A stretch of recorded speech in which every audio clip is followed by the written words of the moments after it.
Aksidente na naman to. Lagi talaga to dito. Yun na naman oh. Bulagta na naman yung motor oh.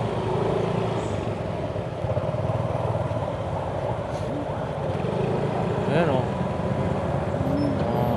Binatilyo. Sinong kabanggaan? Siya lang. Siya lang ata. Parang siya lang. Siya lang. Ang problema doon, wala pa silang lisensya. Ginagawa kasi nila itong karirahan to kasi maluwag eh. Itong area na to. Baka may tumawid.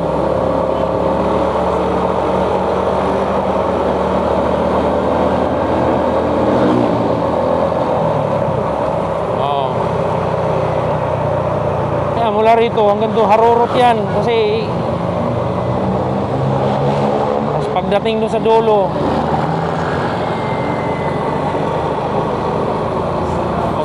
dulo hindi na makontrol.